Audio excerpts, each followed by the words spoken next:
Yes, you're watching the SA Sports Show. Time to talk women's basketball. We've got one of the up-and-coming superstars in the studio. She has done it all as far as you can to her age and still plenty of road to travel. From one of my favourite teams. The Eagles? Oh, okay. Sam Simons joins us. Sam, how are you?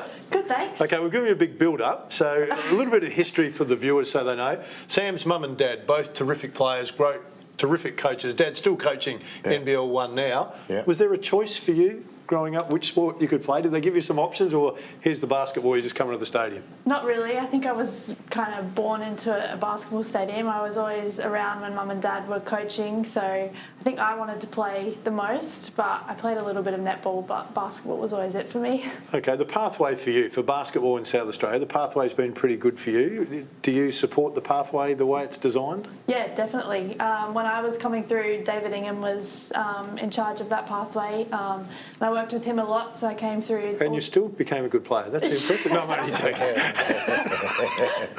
No, Dave's a beauty. Yep. I came through the Eagles juniors, represented SA and state teams, and then got the opportunity to go to the Centre of Excellence up in Canberra.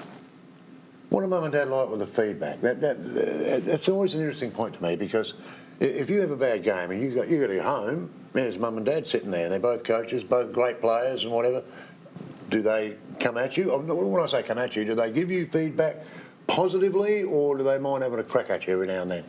Dad doesn't mind having a crack every now and then. Mum's a bit softer, but no, they always are willing and happy to give me feedback, and I'm always glad to take it on board because they were both great players. And are you happy to take? Like, did you go away after they've said something? And go, hey, come on, you know.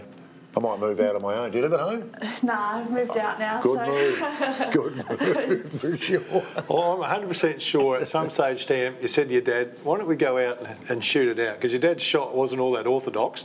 Wasn't too bad, but it wasn't orthodox. Do you ever say, OK, let's sort this out in the backyard. Yep. Whoever can shoot the best gets the most say? Yeah. And that's when you moved out?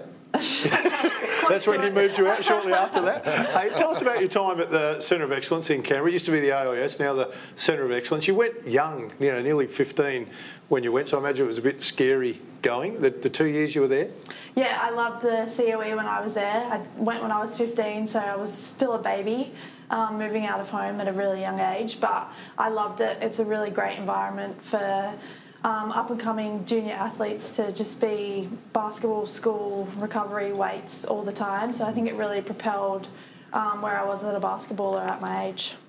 Having parents in the game, it would have made that a little easier, I would think, going as a 15-year-old, because the feedback they would have given to Sam at that stage, I think, would have been massive.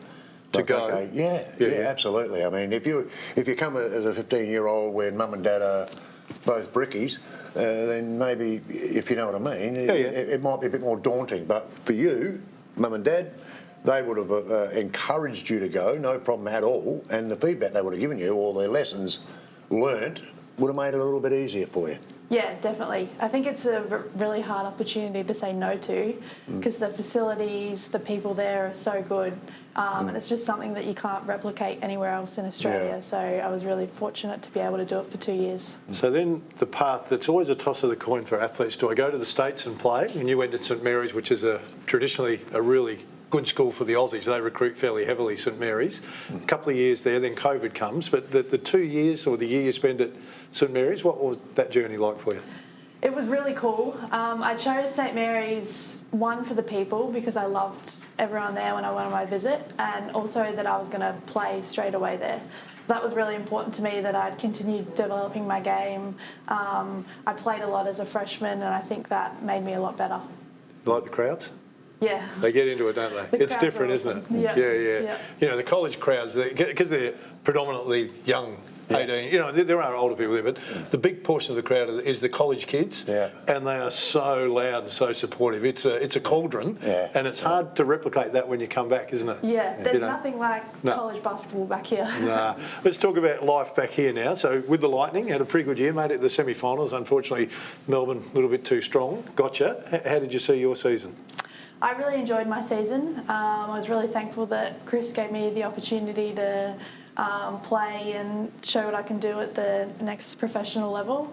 Obviously Melbourne got us in the semi-final, but we're a great bunch of people this year, which made it even more enjoyable.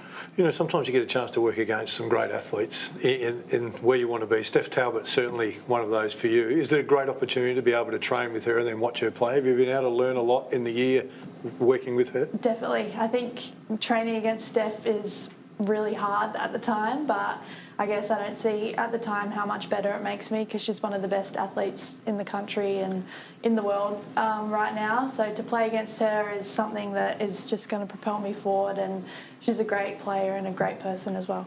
All right, you've had a little taste of playing for Australia, been to a couple of world events. Have you got a favourite? Is there a favourite place you've played overseas so far, other than St Mary's? Probably Zaragoza. We went won gold with the under-17 national team, so that was probably my favourite and most memorable, just because we were the first under-17 women's team to win gold. Where was that? Zaragoza? Is that what she said? Zaragoza? Yep. Where's that? I know where it is. No, it's okay. I'm going to go. It's near the Zaragoza post office. You idiot. Where is that? Spain. Spain? Yep. Okay. Well, yeah. And they love their basketball in Spain, mate. Absolutely. Fanatics. Yep. Another good crowd there as well. Yep. Do you know, it's really important, as far as I'm concerned, because I'm a great Lightning fan. I've been a Lightning fan pretty much all my life. I love the Adelaide Lightning. They're an iconic team and one of the great SA teams, women's team, in my humble opinion, and always have been. So it's really important that, for me anyway, I think that they do well. And I thought this year could have been the year. You get into a semi. Did you feel confident, player-wise, as a team, getting into the semis that you could go on? Definitely. Yeah. We didn't go in thinking that we were going to lose. I think we had all of the pieces to win this year. Obviously just fell short against Melbourne, who are a really great team, and ended up winning it on Saturday. So we had all the pieces, I think, but I think a long COVID season played into the kind of fatigue and mental strain on us as players. Yeah, it's a tricky thing to deal with for you guys, wasn't it? I remember going through the airport one time, I ran into Chris and talking how he was trying to juggle trainings and players and even getting to and from venues, not getting stuck in that COVID bubble. Mentally, did you find it tiring? Yeah, for sure. We all kind of got COVID in January, at the start of January, and then after that a few more teams got COVID, so games were kind of disrupted, and then we were training for ages and not playing, so a lot of training and not much playing in the back end of the year, which kind of did hurt mentally. Athletes really like routine, don't we? We like to be in the same program, we like to know what's going on, and it doesn't mean that we can't adjust, but it's been a really difficult couple of years for all athletes to get around it, and when you talk to them, they all say they all feel a little unbalanced. Did you find that? Yeah, definitely. Yeah. I think just the kind of not knowing what's going on, not having that routine and not playing many games over a long period of time definitely changes your mindset as an athlete, and it's not what we're used to. All right, let's talk about NBL1. We'll quickly gloss over the weekend because you lost in your first game, but the Tigers got them, and we don't want to talk about it, but just a warm-up to what's due to come. Slow start, strong finish. Yep. Tigers obviously just a little bit too good. Yeah, well, it was a little bit of controversy at the end of the game. We like controversy. Yeah, we love it. I hit a half-court shot to win the game, and they didn't count it, so we went into overtime. Should have they? I think so. Well, you don't want to get you fined, want to get in trouble. So, and who have we got this week? What have we got this week? No games over Easter. Yep. And then the next week we've got a double header against South and then Centrals. Yeah, okay. So quick chance to rebound back. So for you now... It's a lot of basketball, isn't it? I mean, you go straight from a Lightning season into your season. So when does the Lightning resume? We won't start again until November. And when does this season finish? Forestville? Probably September. Oh, wow. Yeah, it's a lot of... You don't get much of a... Basketball's like to keep playing, mate. They don't like training, they like playing. Yeah, you know? Your football is your soft, mate. You only go for 6 or 7 months, you have to have 5 months off. So. Hey, for you, the next step in your progression, obviously another contract with the Lightning's coming, even though you don't know who the coach is yet. That's always a bit risky for players not knowing that. The Opals, WNBA, are they not getting ahead of yourself? Somewhere in the future, obviously an ambition? Yeah, I hope so. Yeah. I think first for me is kind of having a bigger role with the Lightning and building on that, on becoming a starter, I guess, in the league, and then hopefully those other things will follow. Well, seems they'll follow to me, Sam. It was great getting you in here. Really appreciate your time. I'm sorry Thank it was you, such a Sam. disruptive COVID year for you, but the Lightning were fantastic. Got Yeah, to the I love the Lightning. semi-finals, I love just the got Lightning. pipped at the post. This girl is going to be a superstar from South Australia. Remember the name Sam Simmons, and she will be a star.